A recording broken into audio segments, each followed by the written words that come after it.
is my appearance. I'm just gonna clear that out right now. I don't know where to buy weed. Don't ask me, because I can't tell you. I hear you can buy it at Walmart. I don't know, maybe. But people do make a lot of assumptions on me based like on my appearance. Like I get it, like the neck beard and tattoos and whatever. There's usually like a set of behaviors that goes with that. But I'm just a lazy guy who doesn't shave. So I'm in Walmart trying to buy like Q-tips or bread, and like parents do that thing where like they see something fucked up and they try to like windshield wiper their kid into their leg to save them. Like, oh shit, this guy looks like he reads. Come here. Just come here. It's okay. Which is kind of like, your kid's ugly. I don't want your fat, shitty kid. It's at least 20 yards to the exit of Walmart. I'm not running that fast with that kid. He's not going anywhere.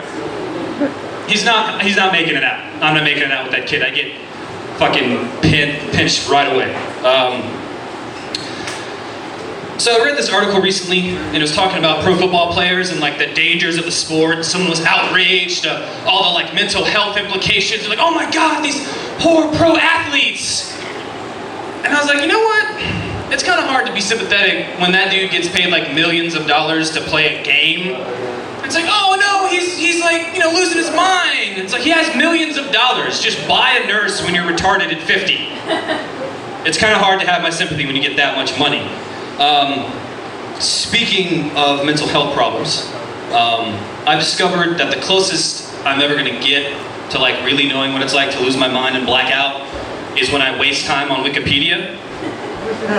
Because it starts like, oh yeah, who wrote that issue of X-Men? And then the next thing I come to, and it's like, I'm reading about serial killers and elephants. Like, how the fuck did I get here? That's horrifying. Just like come to, it's like, oh, he peed on them before he murdered them. Wait, what? That's insane. Speaking of a waste of time, I was at work the other day, and I work at a coffee shop. And people get like ask me a lot of times like, oh, like you must deal with a lot of annoying people, and like really like uppity soccer moms must be your worst customers, and they're not. It's like white guys in their 40s and 50s. They're like the bitchiest people you will ever meet in your entire life. Like I don't know what that phenomenon is, but like they come in and it's like, can I just get regular coffee? Yeah, I have like 4 giant containers of it behind me. I don't know what the fuck you think this is. I don't know what you think is in there. Paint? Maybe? Why would you think there's paint in there? I mean, I really don't mind my job that much. Like, it's not that hard. Like, I sell people coffee and muffins and things like that. And I've had a lot of jobs. Like, I've been a dishwasher, I've been a busboy, I've waited tables, I've been a janitor. And they're all dirty jobs. But the worst job I've ever had was working in a Spencer's Gifts. Which, wait, that must be great. Like, there's fart machines and, like, parents that swear at you. But yeah, like, just think about the last time you were in Spencer's Gifts. The mental picture is there, right? Now imagine that is a place that you have to go to. You have to go to Spencer's now. Which is horrifying because, like, you think they just sell, like, funny t-shirts and weird shit like that. But most of them also sell, like, vibrators and sex toys. Which I think isn't a big deal until someone tries to return one. Which even, like, they've already bought it, and we've told them, like, you're not going to be able to return this, but still they come back, and I have to, like, navigate this ivy-covered maze of, like, rage and anger while I explain to them that, no, we're not going to take back that thing that was inside you. I don't want it. I don't care if it doesn't work. It's not my problem. But the most and biggest memory I have from working at Spencer's was this one day. It was incredibly busy and shit was going crazy. It was like right before Christmas and customers are all over the store and everything's a mess. And this woman, this just unfuckable hag of a redneck woman approaches me. And she's like maybe this tall. And she's like this big around, and she just yells at me like, excuse me, do you have anything bigger than 10 inches? And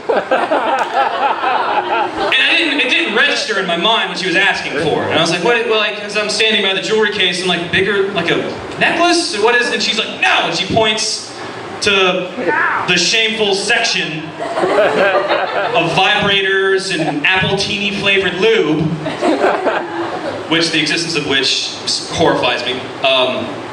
And she's like, no, do you have anything bigger than 10 inches? I was like, no, we do not. Like, I was so horrified, I didn't know how to respond. So she left.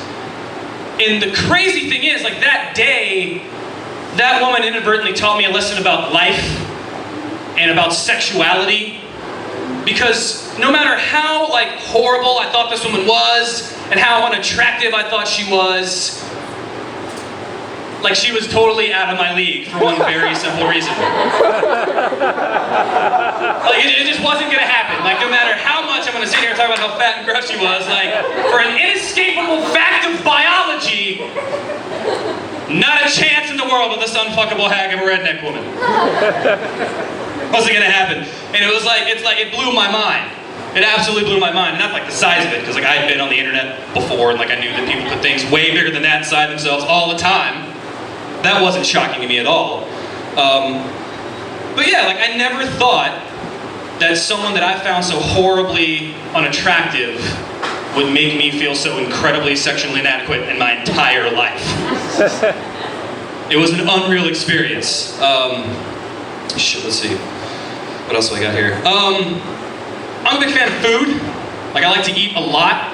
And I have this horrible habit, I don't know if you're like me, where like I don't know what I'm gonna eat, so like I wait, and I just freak out, and I just shove a pile of food into my mouth, and I don't remember what happened. And someone's like, hey, what'd you have for dinner? And then I have to recall it like a victim on Law & Order, wrapped in a blanket, trying to recount my food experience. It was like a banana, and I'm pretty sure a hamburger. And I remember gravy, and I just need a second, and that's my food blackout. Because I don't drink or smoke, so I have to have some way to satisfy that urge to like destroy my body. So I do it with food. It's like the fucking most first world white person thing I've ever said in my entire life up here in front of you people. But to try to combat that, I do try to like go to the gym, and like I'm not trying to get like Olympic fit. I just like don't want diabetes. Like that can be my bar for fitness. But then I discovered there's a product, and every time I say this, like most of the women in the audience know what I'm talking about, called Spanx. Yeah, see, that quiet murmur means you just proved my point. Spanx, and it's spelled with an X because that's fun. But Spanx are like this body stocking that you just cram your fucking body into, and it like evens everything out. I was like, why am I working out if I can just like cram myself into this shame stocking? And no one knows how much I love cheeseburgers. Which is fucked up. Like, how do you like, let's say like someone's like, oh man, you look good, and like you pick someone up at a bar, and then you get naked later. Like, how do you make up for that? Like, if I wore Spanx, the time to reveal to my potential mating partner that like I'm kind of pudgy when I take my clothes off is not when like I'm heaving on top of them at 3 in the morning. That's not time to be like, oh, by the way, I'm kind of fat. Like, you don't want to hear that at that moment. That's not the time to reveal that information. Did you say, I don't care, I'm wasted? Did that just come out of your mouth? It did. I'll talk to you later. But yeah, also, I've recently realized that like I have some rage issues. Not like the normal, like, dudes who lift too many weights and like hit their girlfriends, but like certain things trigger my anger, like driving in a parking lot. For whatever reason, people forget how to operate a fucking car. Like, the other day, I pulled into a place, and the guy that pulled in front of me, like, just stopped in the park, not even looking for a space, like, just kind of stopped. I'm in a parking lot, I can drive however I want now. And for some reason, that fills me with such indescribable rage. Like, just get the fuck out of my way! I'm trying to, like, have a food blackout at Leonardo's, and you're getting in the way of my happiness. I'm gonna beat you to death with my penis. I'm like, I don't have, like, a crazy porn star penis either. It's just a normal penis. It's gonna take a long time. Ladies and gentlemen, that's been my time. I'm Patric Shreve.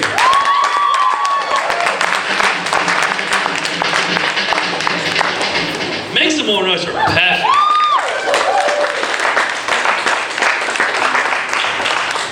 All right, ladies and gentlemen.